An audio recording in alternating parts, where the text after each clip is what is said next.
So we begin our journey with a plan. That's right, for once I actually had an interesting plan, something unique to me, something that I wanted to do at the beginning, at the launch of New World, and something that would not be influenced by what other people were doing, namely, big time streamers and stuff like that. I wasn't going to be coerced into joining a company. I wasn't going to lose myself in rabid PvP and then complain about the game when I make it all about that and then simply find nothing else fun to do. No, I'm going to actually play this game the way that I want to play an MMO, the way that a younger version of me wanted to play an MMO. I'm gonna skill. I'm gonna do the main story quest. I'm going to do the dungeons. I am going to do PvP the entire time. But I'm going to play the game, and I'm going to do it with a purpose. A lot of you guys have wondered why I used RuneScape characters in one of my last New World videos, and the reason being is that New World is kind of a new age version of old school RuneScape. I mean, it's a little bit easier in terms of the crafting, but the graphics and the general playstyle just kind of feels like a better version, and I like comparing them because I'm a massive fan of RuneScape, or I used to be, and something I really enjoyed doing in RuneScape was wood cutting. We all remember being around the willow trees or the maples by Sears Bank. You're on the free-to-play worlds cutting yews outside Valley, right? Like, that's what happens, and you always ask people, like, woodcutting level? What's your woodcutting level? And then you just say nice, right? When everybody just tells you, and it was just nice, And so the fact of the matter is, what I would like to do is max my logging skill out, get to the weird tree, which is going to be so happy, such a happy time, because it reminds me of magic trees from RuneScape. And also I want to get myself a house right off the bat in this video, and I'd like to level up my furnishing as a direct result of that as well. In order to make this happen, I set myself up on a path in which I needed to start off by doing the main story quest only up until I get a new bag. That was my first thing to do, because if I get the new bag, I increase my carrying capacity. I also needed to make sure that I got an iron axe and, iron tools, specifically a skinning knife and a mining pick, and including a sickle, as soon as I possibly could. But the goal was going to be to max logging before we hyper-focus on anything else. So everything that I am doing in this video is set up in a way in which we can maximize getting our logging skill up as high as we possibly can. As a result of that, I saw that there are actually a bunch of different food recipes that you can get, specifically with cabbages, that give you certain bonuses with your logging skill, and so I knew right away I had to get them as quickly as I could. The fact of the matter is, they require just a few ingredients that are, in the case of the cabbage, not that difficult to obtain, but as soon as we get it, we're going to be cooking some cabbage meals, and I think it's going to come a little bit sooner than it may seem. Now, on top of that, one of the things I've been looking at is, where am I going to put my house? I've been looking at this very clearly. If you can see from this map here, what I essentially want to do is start off in the Everfall area. The reason I like Everfall is because it's pretty much in the center of everything. It's pretty close. If I go from Everfall and Monarch's Bluff as well as First Light, it's pretty close to the ladder, right? So what I can do is get all of the different recall points and then complete my main quest way past just getting the initial bag a hell of a lot easier than somebody who, just didn't take that time, or maybe started in, let's say, just Monarch's Bluff or just Windsward, right? But as you can see, my initial goal is to start phase 1, which is 1 to 50 logging in Everfall. What we're going to do is essentially just knock down normal trees and then knock down mature trees. At the precise moment that we reach the ability to cut down ironwood, we have to go to Eden Grove. Eden Grove has 2 different locations that we could go. The first place is Valor Hold, as there are a little bit of ironwood trees in that general area, or we could go east of Shattered Mountain, and that's another place you can find them as well. An alternative spot could be Reekwater, east of Reekwater Town specifically, but it's a bit of a high-level zone, far higher than the Eden Grove zone. Now, throughout this video, you're going to watch this journey. Now, this is PV progression. That's my little term for it, which means I'm going to be making progression the entire time, but at the same time, I'm also going to be doing as much PvP as I can and playing on the high-risk mode the entire time, which yields me 10% increased XP. That's pretty good. I kind of hope they add like 5% luck or something as well. Luck is a way to give yourself extra rare resources while skilling. I think that would be super important and good for a PvP only mode. It would encourage people to flag, but nonetheless, this is what we're going to be doing day 1, and yeah, this is my journey.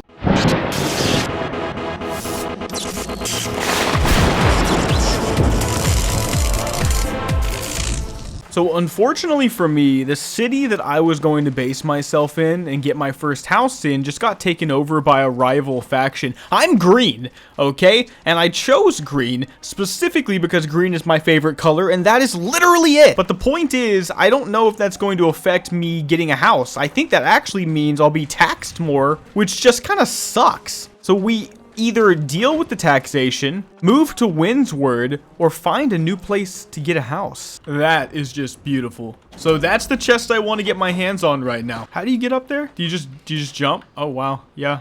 Okay. Assassin's Creed. Let's see. Opening the cache. Beautiful, man. Ruined half. And that is it, my friends. Okay, I guess I was in the right spots. So I was exploring Everfall when I got to the Olcott farm. And at the Olcott farm, there was a boss creature who I killed, and I was able to obtain an Olcott, special rare spear. Now, this was a pivotal moment for me because this is the moment that I quit being a pleb and I abandoned the great axe in exchange for the spear, and that ended up being one of the best decisions that I've literally ever made. There we go, my very first wood cutting or logging achievement. There's a skill to proper tipping. Collect 4,000 wood using a logging axe. I'll take it. I actually just realized that because I got the deluxe edition, I have the woodsman set, which it's a pretty simple one, but it so accurately matches what I'm trying to do, and it's completely on accident. I mean, the woodsman axe, if you look at it, it's actually pretty sick. I really like the get up. It's certainly better than whatever the hell I looked like before this, so I like the caveman outdoorsy look, right? I mean, most of the hairstyles and stuff aren't that great, I will admit, so I'm trying to go for something a little bit different, and you know what? I like it. I like it a lot. Okay, it's extremely late.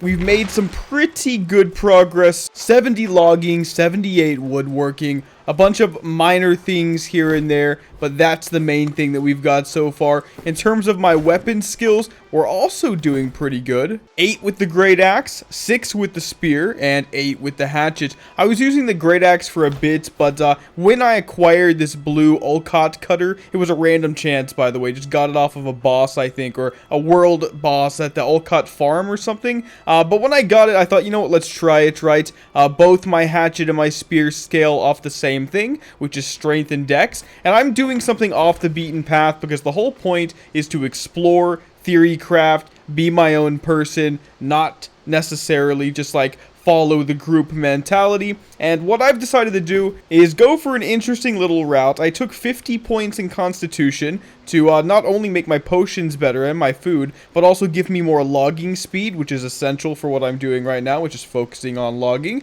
I also got 50 strength, which gives me 5% more damage with melee weapon attacks, and 10% mining speed, which is the only other skill that I really care about right now, because eventually I want to make myself better weapons and possibly even gear. Now, the next thing I'm going to get to 50, though, this is where I'm doing some random crap. Like, I think we all know that going all in on one stat might be the best way to do it, but I want to try other things. So I'm going to go into Dex, and I'm going to get that 5% chance to crit for free and 10% skinning speed, because I'm a skiller right now, right? I want to do all of these different skills, and that's the most efficient way to do it. Oh, look, Sun Creeper right in front of me.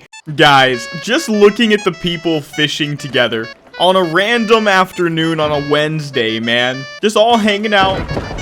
Why not, right?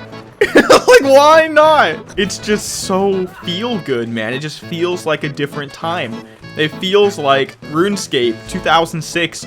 You know, it feels like World of Warcraft 2007. Like, that's just how I feel. Alright, now I have the quest to go to Harplas Homestead, drive back some corruption. It's very, very close, so I'm going to go ahead and do that. So one of my favorite things about this game is the corrupted aesthetic, which are like the main big bads, and I don't fully understand them, but I appreciate the fact that it's a mystery and that you find out more about it as you get into dungeons and stuff. It's not so simple that I already know before I even get in the game, but I've got to go ahead and do this corrupted node thing. You know, I really enjoy the fact that the game is not, you know, big. It's big, but it's not as big as like Azeroth, right? Like, talking about the map. I'm not even copping out here and trying to make a positive where there isn't one, although admittedly one of the best skills you can have in life is turning a negative into a positive. But I like the idea that it's smaller, because if you think about it, the map, first of all, it's not crazy small. I've basically not left these 3 zones, and I have felt like I've been all over the world, because, you know, the scope is designated by the travel options in many ways as well. WoW would be a much bigger world, and that's why it felt like it in vanilla. by the way, when you don't have flying mounts, or when you don't have even a 100% speed ground mount. Hell, even when you don't have the normal mount, WoW is just way bigger. So yeah, I also think all of the zones I've been in have looked uniquely different. First Light, for example, Monarch's Bluffs, they look so much different than Windsward and Everfall. I think the problem is Everfall and Windsward do look very similar when you get off the Windsward coast, at least, and that makes logical sense. I mean, here's the thing, these are zones, but it looks like they've been literally built to make ecological sense, and that's a pretty awesome thing. It's not like you have a desert biome, and right above the desert biome is a grass biome, and immediately above it is a snow biome, even though it makes no sense, and it's all on the same continent within like 100 real-life miles. It's fine. It's just how it's going to be. I think a desert biome is going to come out like all the way up here, but it makes logical sense because there's a mountain pass, and it's separating it, and yeah, that's just pretty sick. But yeah, if the map is smaller, but it feels bigger, and I'm out in the world more, that's just overall the best experience I could ever have. There we go. We have the quest to do Amrine excavation, so I'm pretty much caught up in where I want to be right now. Let's get back to logging. It's time to do.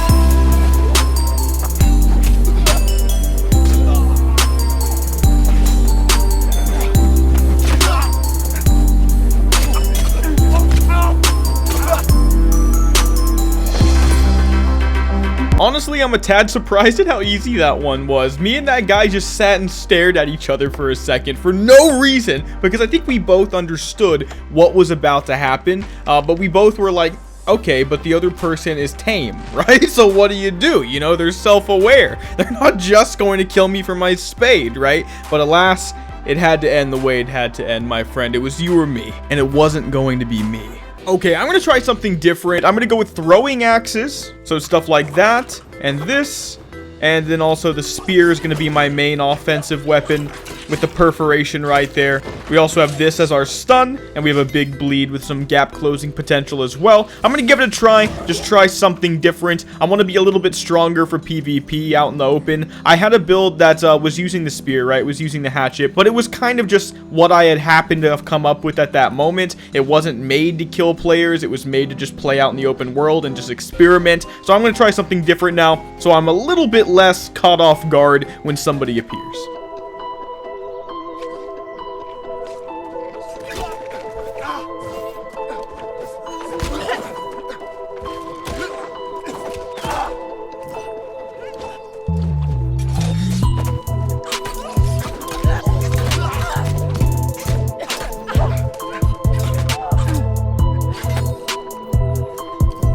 Honestly, the best part about this entire fight is when I'm first engaged on, I clearly have no idea what the hell is going on. I don't know what was going on. I think I may have been zoned out. And then it finally clicks that I'm going to die, right? And we miss the stun, get in that big perforation burst, get the damage spells in that we need to get in to do the most amount of damage, right? And then they died, and it actually worked out. So I just found these weird wood trees, a lot of them, right? And I didn't find them in a place I thought I would. I'm only in Everfall, right near Bearclaw Pass, right north of Monaceros, and there's a lot. I mean, this is no joke. There are 1, 2, 3, 4, 5, 6 I'm seeing. So I'm going to come back here when we get to 100 logging. Again, it's just in Everfall. I decided to mark it with one of these little markers. I wish they would add a way to mark things on your map permanently. I think that would be a really cool little way for players to, you know, use the map the way maps were intended to be used in real life, to mark things, to know where things are so you can get back to them. But yeah, that's a really nice little spot to find.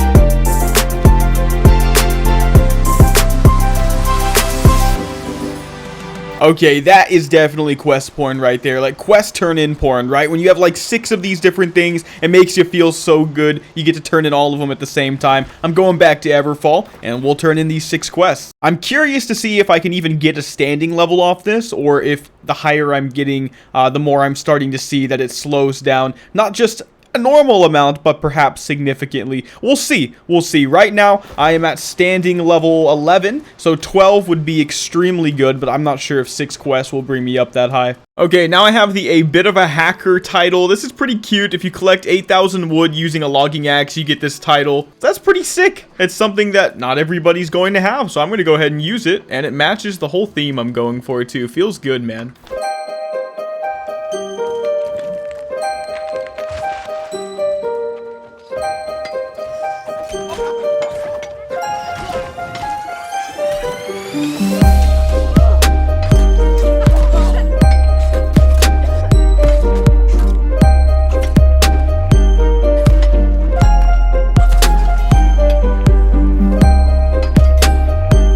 I think the most interesting thing about that last fight was that I out DPS'd a Great Axe player with just my spear. Like, we both just went in, and in his head, this guy is an idiot with the spear, right? Me, because I'm gonna destroy him with the auto attacks and just by, you know, laying into him. But no, because I changed over my spear skills to more 1v1 oriented stuff with the perforate and, you know what, even with the vault kick, right? Just so good. You can see I utilized all of them in that fight, and it was essential to winning. Great Axe is still strong, right? Because that guy missed everything and still almost won. But still, yeah, I'm happy that I'm not getting necessarily always shit on by Great Axe players with this setup. It was a hell of a lot harder with my caster setup during the open beta, so this is pretty good. These trees are actually some of the best, even though they don't look like they would be. First of all, they're a young tree, but you can see plus 140 logging XP. The mature trees give plus 166, so this is actually a lot better than your typical one, and there's typically 4 trees, technically, right, in one node. So I always go for these. You don't really see bunches of them as far as I know, but any occasional time where you might be able to get your hatchet on one of these, you should, right? Because it's a bunch of XP. It really is so good. And yeah, level 80 logging now, which is pretty good. And that's 100 woodworking. I think the max level is 150. I think. We'll see if we get there. But yeah, 100's not too bad. All right, we opened on him. Kick. Bleed. Perforate.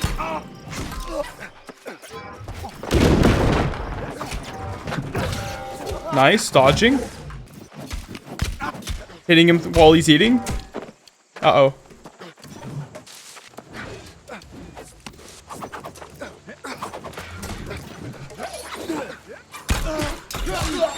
Stunned. Perforate.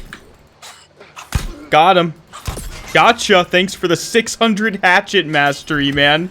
Very, very nice. Didn't even have any actual food to use there. Plenty of potions, but the food's a hell of a lot better. So I've been questing. I'm level 24, and I've got a pretty interesting lineup of quests. First of all, I've got my main story to go to Amrine, and then I've got 2 side quests that seem to be rather important. Side stories, that is, both of which also need me in Amrine, so I need to find a dungeon group. This is much more efficient than what I had in the open beta. And also, I've got this one, Marauder Advancement Gladiator, so if I want to get a higher rank within my faction, I need to travel to Cutlass Keys and complete the Trial of the Gladiator. You know, the thing is, earlier I was talking about how I wanted to collect all of these fast travel points, and you can see I collected some, well, the ones that I could that were along my journeys, and so one of which happened to be a Cutlass Keys one, right? This one right here for the Cutlass Keys Hamlet. So I could do that, and I'm not exactly sure where this trial is. It doesn't quite say, but I'm sure the quest will update once I get there.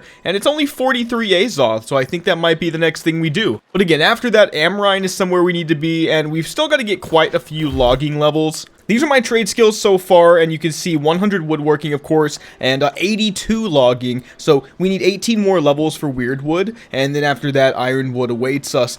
You know, it's actually started to get really, really slow. I'm hoping 150, I think that's the max, right, is possible in the very first video. It is currently day 2 of the game's release. I've been playing pretty much non-stop, but I think instead of thinking about it, I'm just gonna go ahead and go to Cutlass Keys, and we'll continue with the plan. I don't know why I was expecting something hard. It was so easy, I forgot to record it, because it just felt like an NPC. I had to go kill a boss. The boss was over here.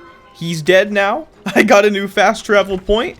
And I'm gonna go turn the quest in. There we go. Level 15 with Everfall. I can afford my house finally. There we go. Level 15 with Everfall. I can afford my house finally. I've done some weird things. I have decreased trading tax rate in Everfall, because if I'm going to live here, I guess I should have less taxes, right? That sounds good. Increased my gathering speed by 25%. That's been very helpful so far. I also increased my storage by 25, have a little bit more XP gain, and of course the house itself. So yeah, that's where my territory standing bonuses stand right now.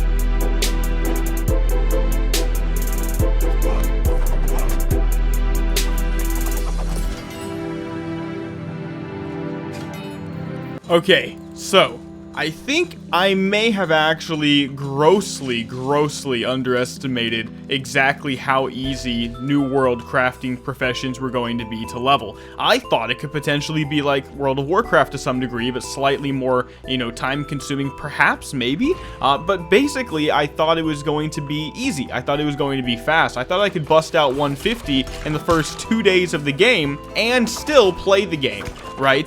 To any varying degree, right? And I'm basically kept up, except I've got better crafting skills than most people in this certain regard, and that's been pretty fun. But I don't think 150 is logical if I want to get this video out by the time that I want to get it out, which is like Thursday, I think.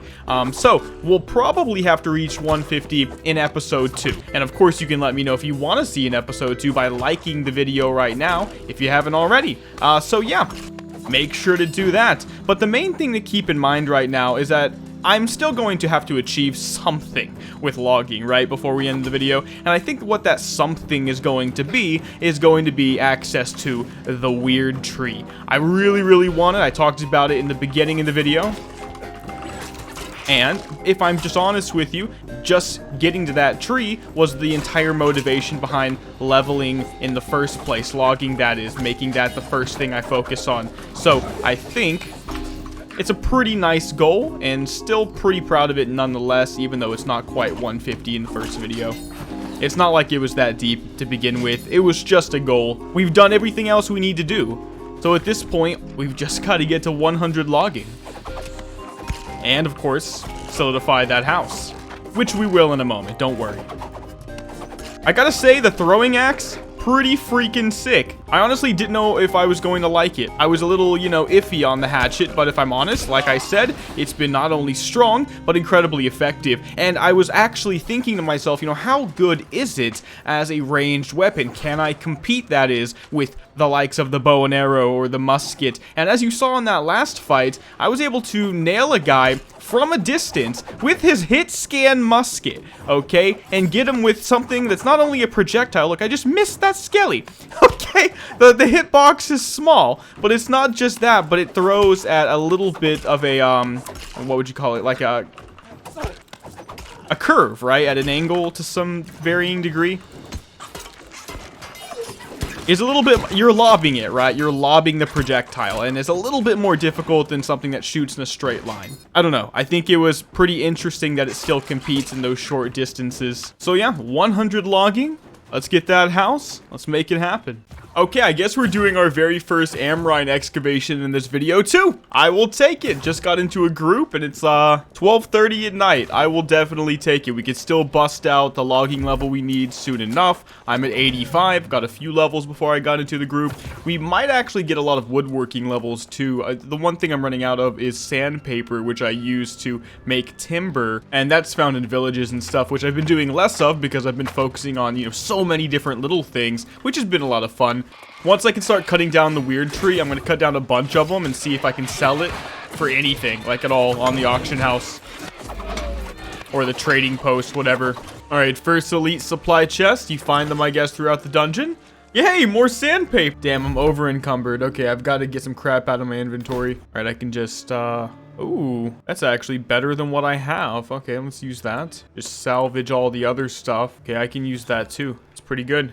More strength on my gloves. All right, pretty good chest. Got some decent stuff, but I'm very, very low on inventory space. Too much wood, man. Ooh, what's this? Soul Spire. Interesting. 50 mining, though. Can't quite. Somebody probably can. Nobody can. Wow. All right, there we go. Translating this, whatever that means. Right in the middle of the fight. Really shouldn't be doing it right now. Doing it anyway. All right, so I'm literally going all in on the hand axe right now. Zippy seems to be, he has a cold aura. He's on me for some reason, and he seems to be a fairly simply designed boss. Nothing crazy here.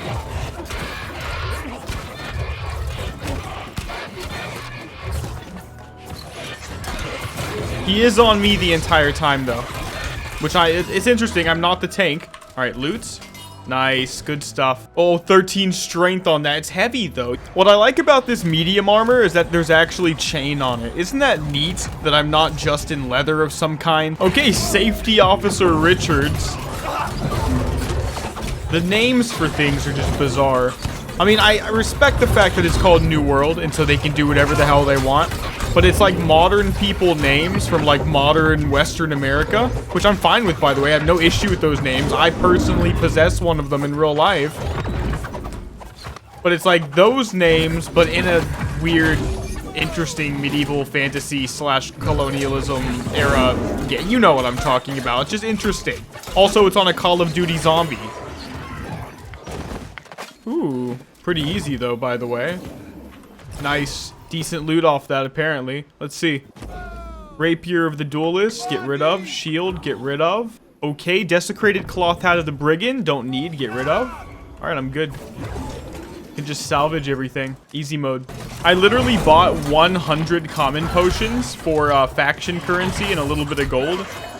It's just been such a good purchase. I still have 76 to go. All right, another elite supply chest. Lots of loot. All right, nothing that we want, but a lot of stuff we can salvage and get more gold from, so that's pretty good. All right, Spectral Shrine is being interacted with by the tank. Random Japanese name mixed with random English name. Interesting choices. I feel like they named all of their guys after people that worked at Amazon. Alright, this is the boss, though. Very interesting. This dude is zipping and zooping everywhere with massive damage. Oh, detained stun. I attacked him, and I got stunned. He spawns ghosts, and he's blinking everywhere. He's also evading everything, and this Neff guy is already dead. Jesus. Oh, my God. Oh, he detained me. Wow.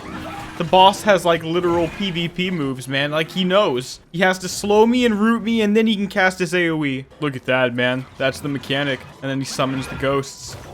He has so much mobility, it makes being melee, like, the worst. Oh!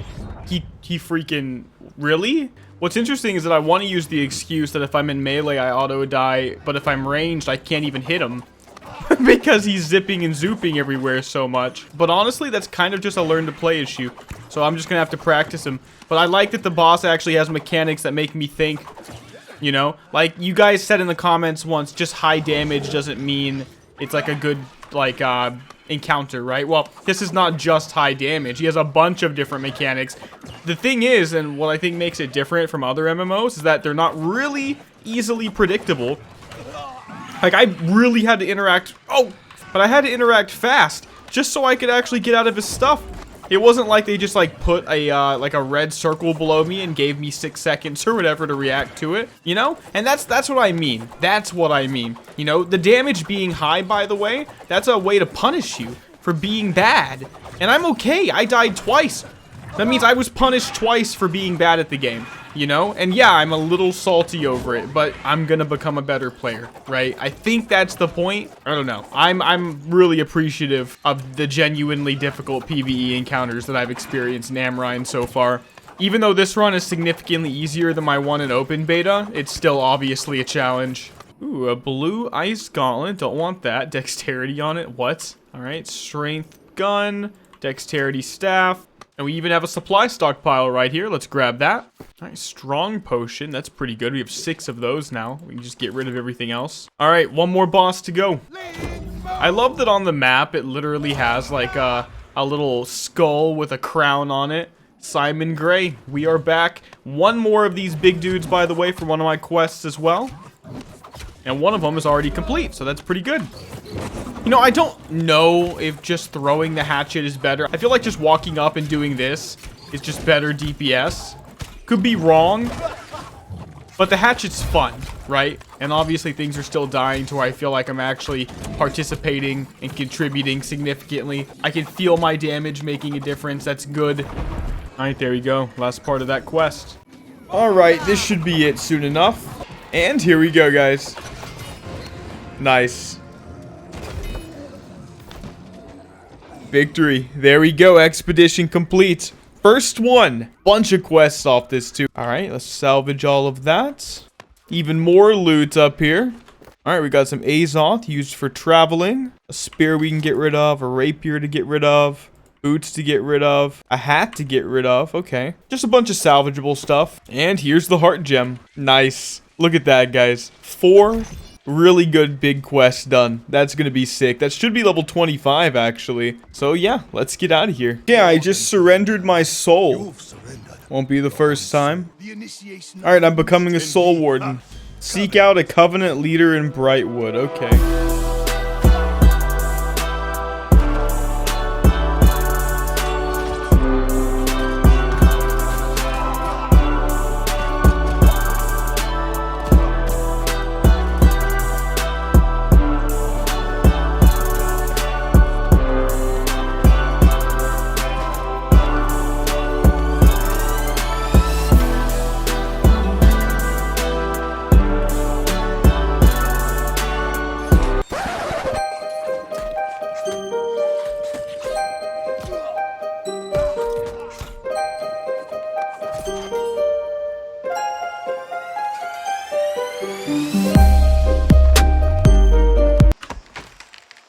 There we go, guys. Level 90 logging. 10 more levels to go. But let's go ahead and buy our house. Very first house. 5,000 gold for this guy. Your first house is half off. So it's a 10,000 G house. And I know exactly where I want it. Right here. It's right at the entrance. It's right next to this stuff. As in the general crafting stuff. It'll be my nice little Everfall house. I wish I could get this one, but sadly this is a 20,000 gold house. This is the really, really good one where the back entrance goes straight to where you want to be. But this one will do. So let's go ahead and grab it. Purchase this house. Oh yes, there you go. House purchase. Congratulations, you are now a homeowner in Everfall. Make sure to pay the property tax to use the housing features. Gotcha. All right, let's go ahead and enter. Okay, so this is how New World houses work. First of all, that's my house. I have a bunch of room, which I like. I can B to decorate, N to pay tax, amount due in 6 days, 23 hours. That's not bad. It's not bad at all, but you can imagine if you have multiple houses. I believe the owning faction can raise these taxes, right? So this sucks for me right now. But that's why I'm trying to decrease taxes in any other way I can just to make up for it. Let's see, how can I decorate? Do I have anything? Okay, I have my dog. I have 2 dogs, actually. Now, I think I could put them outside because I actually have a porch. So I'm going to have my dogs be outside so they can, number 1, watch for me. And number 2, get some fresh air, right? There they are. This one has a hat. That's the best part. But yeah, they're right outside. It's all fenced in. If only I could jump right here. It would be the perfect little house for me for this price. but that's fine. I like that I can actually still see other players in real time. Now that I have a house, crafting furniture is actually on the menu. One thing I did want to do is level my furnishing up. Looks like I can make an old place setting right now fairly easily, but I would need some kind of table for that first. Let's see, how do I make this stuff? I need ash stain. Okay, what else? What if we filter by stuff I can actually make? It's just the place sitting. Okay. All right, I filtered it by stuff I can craft. I can basically make anything I want if I get that ash stain. So that's basically all I need. I can grab a rug if I buy 1 linen or get 1 linen somehow. Ooh, shelves. Okay. So I need to acquire ash stain. Ash stain is acquired through charcoal and weak solvent. So that's actually super easy for me because I already have a bunch of green wood just lying around. And I can go to the smelter over here, turn it into a bunch of charcoal. What do you mean can't craft? Okay, there's some charcoal. Level 38 smelting. Now we can go back to the workshop and craft some of that furniture. All right, ash stain, first of all. All right, now we can basically do whatever we want. Let's get the bed. That makes a lot of sense. Ooh, I don't really need a bunk bed, I guess. Yeah, let's just do a normal bed. Nice, level 3 furnishing. I like the idea of a stove. Okay, let's get that. I don't know if you can actually use it, but it's really cool if I can. Okay, a small table. That makes sense to me. Okay, that's what I could do for now. I can probably make a whole lot more stuff, but I just spent all of my gold on that house, and there is a tax, right, when you're trying to craft things. I've decreased it a decent amount, but not enough to where I can skirt by with 0.14 gold. So I'm going to my house now, and we're going to go ahead and put in the furniture I do have. Look, it even has a little thingy. By the way, I can actually... You can see on the map now, I have recall to house, okay? So, I can set my hearthstone somewhere else now, and I definitely am. So, I'm basically good for the Everfall area. I'm going to set my hearthstone probably somewhere like Cutlass Keys, because it looks like that's a place I might be questing in. Or actually, Brightwood might be interesting as well. The thing about Brightwood is it's pretty close to Everfall already, but it is the general direction that I kind of want to be going, because I have a bunch of quests to do, and this one side story that seems to be leading me in this direction as well. Plus, we all know the ironwood is up here. All right, furniture time. All right, my bed. All right, let's put it right there. Let's get the table. A table. We'll put the table in front of the fire. Look, it's what we've got. Okay, we're working with what we've got. It's not amazing. No, of course not. But you know what? We can say we started at the very bottom someday when we work our way up to the very top, right?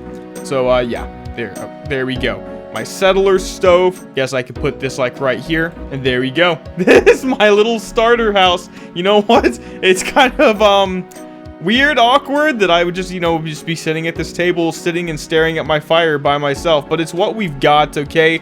And so you know what? I'm proud of it. I got my 2 dogs too. I own property in the town of Everfall, and it feels pretty good. Now we only have one more thing left to do.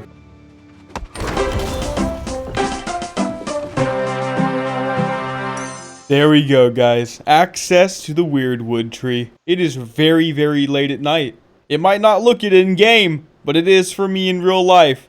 Alright, I think we know exactly where to go, so I'll see you guys there in a moment. And we're back. Back to the weird wood trees that we saw in the beginning by Bear Claw Pass north of Monaceros. And it's time! Finally, the magic trees of New World. Let's go for it.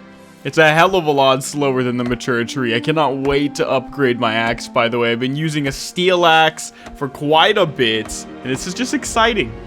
It might sell for something good, but at the very bare minimum, I'll be able to use it for things like furnishing. I'll be able to make better, let's say, bows and weapons out of it, and as a result, perhaps sell those. And overall, it's going to be the next thing I need to be doing the most of in order to get 828 logging XP. In order to get to ironwood and then eventually maxing out my logging skill. That is a ridiculous amount of logging XP for one tree, and I've got all of this to myself. Basically, nobody else has this, and that's probably the most exciting part, is knowing that I have access to something that not everybody has access to, and then seeing what ways we can use it to our advantage. Look at that, guys. Weird wood.